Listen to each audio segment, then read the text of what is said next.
Argentina. Why? Why? I don't understand it. First Cabo Verde, then Egypt, now Switzerland. I'm so tired of this Argentina team. I'm so tired of it. Also, all the best sides in this World Cup, all the favorites, Charlie, Argentina have been the worst by far. I don't care what anybody has to say. This is my hot take, because you see, with every other big team, they play like they want to win, and they win, not by luck, not by chasing the game, not by waiting till the last minute. They win because they want to win. Argentina, they will wait, they'll score a goal early on, then the team will tie, and they will play up until the last minute, and then score by some miracle. Like that type of play, they play very grimy compared to every other team, every other big team. France has their attack. Spain are tiki-taka play. They have Lamine Yamal, Mikel Merino, things of that sort. England is a strong side, like as a whole. And Jude Bellingham recently has been cooking. Like everybody else, they have a mentality and a strategy. They win. They don't play grimy either. They just win. Everybody but Argentina, FIFA's favorite child, FIFA Gen. What do I even call it? FIFA Tina. Cause Charlie, they have everybody is on their side. You think as the favorites, as the reigning world champions, they should be coming in and sweeping everybody. And yet this Argentina side is not the same side that we saw in 2022. Their group was easy. I'll give them that. Like, Charlie, there was no way in the world they weren't coming out of that group with all the wins. 2022, they did the Saudi Arabia thing happened, but Charlie, on paper, this Argentina side should be doing better.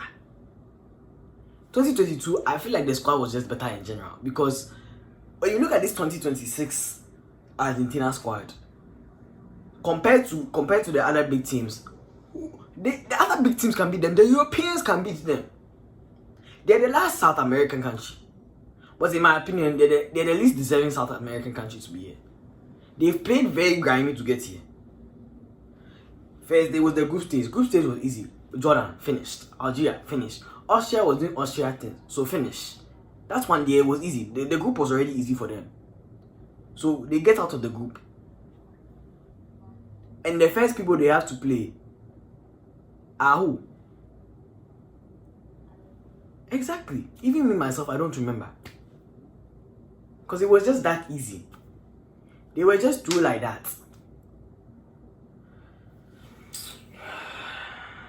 But it makes no sense to me how they can get to the round of 32 and play Cabo Verde and then almost lose. You see what I'm saying? I forgot that they played Cabo Verde in the round of 32. My apologies. But you're playing Cabo Verde with a population of 500,000, where allegedly, you guys are, that's not even allegedly, you guys are the favorites. You guys should win this game easily. And yet I see it with every single knockout match they play this whole World Cup. Why is it that they are struggling? They are genuinely struggling. You are struggling against a Cabo Verde side who was this their first time in the World Cup. Messi, you think we didn't see you? You were crying after the second goal from Lopez Cabral. You were shocked, flabbergasted. Yeah, actually the FIFA agents were on your side. We've seen this, the FIFA agents have been on your side since group stage. Since that foul against Algeria, where they said, you know what, perfectly fine, no foul. But when somebody else does it, they get a red card. I don't care that the red card was revoked because of Big T. Charlie, when Messi does something, it's perfectly fine. But when other people do it, it's a problem. The bias is in front of you. This Argentina side should not struggle against Cabo Verde, and yet they are struggling. Make it make sense to me. Cabo Verde kept them into extra time. They were so close to going to penalties. But it's the last minute daggers that they get. The luck. The calls are always in their favor. When you look across all three matches the three past knockout matches they played, what is the thing that you see? Somehow, someway, the other team always has more fouls. But then when you watch the game for yourself, you see that Argentina themselves should have more fouls. Make it make sense. Cabo Verde had Messi crying. He was stressed. But the thing is, by that point, the teams are tired. The other teams are tired. They are obviously not as good of a side as Argentina. So of course they are going to lose. But you think that Argentina will win out of off the bats. Yet they prolong the game, sir, to the point where they generally might lose. Everybody is always on the edge of the seat. Always. It makes zero sense to me. Stressing people out for no reason. Then you get to round of 16, Egypt. Charlie, this game was where the bias, they put it right in your face. You can see it with your own eyes. First goal, Egypt are up now. It's 0-1. Egypt are up. The second goal, they say foul in the build-up, so they should disallow the goal. That's perfectly fine. Only problem is the guy was barely touched. I mean, Charlie, it was a very soft foul. Very soft foul. Like, is it a foul? Yes. But the fact that you are calling and so you disallow the goal, I mean, come on now. But then when a soft foul happens to, when the same exact soft foul happens to Egypt, in the penalty box, by the way, no penal. No penal. I mean, it genuinely makes no sense to me how every call can go in your favor, and even when the call goes into the other team's favor, what are they supposed to do? It doesn't even matter, because guess what? It was still 2-0. Egypt are up 2. They are losing to an Egypt side that people were thinking that, oh, Egypt there, what can they do? And they were showing people. Argentina is not, like, people think that Argentina is a good side. They have good talent. Julian Alvarez is an amazing talent. Messi is still good, like, to a point. Lautaro Martinez is good. They still have Emi Martinez in goal. It's not a bad team. But they are not what they used to be. It's not an amazing team. It's just a good team now. A team that can now be put in the same conversation as Cabo Verde.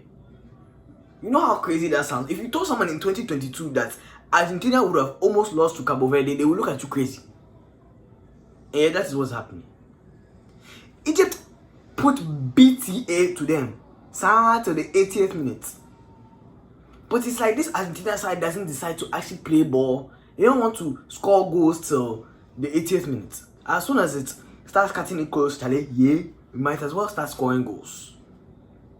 Why don't you play like you? They don't hunger for it. There's no hunger. All the teams they've played deserve to win. I genuinely believe it. Because all their last minute daggers are just luck. It's all just luck. If someone was there in a different situation, no go. There are so many situations. So it's luck. At this point, like the luck is in your face. And then you're going to tell me that Egypt has more fouls. When you are like on live TV, you see an Egyptian player who doesn't have the ball, by the way, get slapped. No foul. Ref, are you blind? And they use a VAR makes no sense to me. Because you use the VAR when there is a problem for Argentina. But then when there's a problem for Egypt, there's no VAR. Make it make sense. They pick this whole tournament. They've picked and choose when they want to use VAR. It's not the whole point of VAR so that if the referee doesn't see it, then we can come and see whether there was a foul or not. Is that not the point? It makes zero sense. Why is it that the VAR referees themselves are picking and choosing when they let the ref and tell them, we have to check this one out? Because I don't think you saw it. You didn't see the guy get slapped? No, I didn't see it. No foul. Like, it doesn't make sense. So Argentina can foul in the build-up play, and that goal is still allowed. But when other teams do it, it's a problem. It makes zero sense to me. And today, not even today, yesterday, the game against Switzerland. Switzerland are not a bad side. I don't think people realize that. Everybody said Argentina was going to win. So why is it that Argentina is tied with them till the 112 minutes? it takes Julian Alvarez to actually do something. Because I tell you, they were starting Lautaro Martinez. That's what he wouldn't have done that. But Julian Alvarez will take a chance and he will shoot. I'll give him that. That goal was beautiful. It was class. But when someone else tries that, it makes no sense. It makes no sense. Switzerland played well. They were a better team. If you look at the start line, they had more shots. Even if you say that the possession was in Argentina's side, it doesn't matter. Because did you see Argentina trying to do anything with the ball? No. It was Switzerland that were doing things with the ball. Now I'm sorry to break this to you, but this Argentina team is quite slow. I'm going to be so honest with you. Because I'm watching them get outsped. Mbolo and Ndoye were sweeping past them. Just sweeping. Akanji had the whole backline locked in. After that, once they were tired, he was locked in the whole time. Nobody was going anywhere. The thing is that they didn't know that Julian Alvarez was going to score a beautiful curved finesse shot. How were they supposed to know that? They tried to block it, but they couldn't. Who knew that the curve would go straight into the top bins? That was a beautiful goal. I'll give you that. And then Mbolo red card there, that one there, it's his own fault. Because the first yellow card he got, I'll give you that. It was an accident, Charlie. You can call a foul, say free kick. But why must he get a yellow card when it was an accident? The guy did not mean to run over his legs. The guy is going somewhere. I don't see you, and you two are walking in the same. You are walking in the same direction. Of course, we are going to collide. You two, you can also use your common sense to move out of the way. Or maybe try and grab me so I don't sprint past you. But if I'm sprinting past you and you are in the way, you snooze, you lose. But it doesn't mean I get yellow card. At least call foul. Be a little lighter, because when Argentina does the same thing or even a different foul, when it's not, they'll say, oh, it's a soft foul, so now no card. It wasn't until end of match that they start giving out yellow cards when Argentina's already ahead. It doesn't matter, because then they're just subbing people out. Makes zero sense to me. And then the second yellow card that Mbolo caught, that one there is Mbolo's fault. You can't even say there's bias there. People are saying, oh, it's bias. But the guy was diving. What did you think was going to happen? But you're telling me an Argentina side that is playing Switzerland with 10 men cannot score another goal to end of game. You see how crazy that is? Switzerland are playing with 10 men. You have Lionel Messi, someone who is supposed to be able to who has weaved to 5 defenders at the same time. What is the guy doing? Getting caught up. I know he's old, but Charlie, is this your hero? Makes zero sense to me. Makes absolutely zero sense to me. This Argentina side have had an easier bracket than literally everybody else. All the big teams who are still around, Spain, France, England, they've all actually had to play people who were good teams. Spain had to play Portugal. France had to play Morocco. And Morocco, I don't even want to talk about it. And England had to play Mexico. Mind you, at Mexico's basically backyard. And what has Argentina had to do? Play a Cabo Verde side who were the underdogs. Outnumbered completely. Play Egypt, who were also the underdogs. The whole stadium was in their favor. And then they had to play a Switzerland side, where, once again, the stadium is in their favor. FIFA, you cannot deny that this is your favorite child. You want a replay of the 2022 World Cup final, don't you? Hey, I pray on the downfall of Argentina. Yes, you heard me. I'm praying on the downfall. Charlie, British people, if you can knock out Erling Haaland, you can knock out Messi, please. Jude Bellingham, the same performance you did yesterday, I need you to do the same to Messi. Give them a wake-up call. Show them that you guys clearly, you haven't played sides that actually want, you play sides who want to win.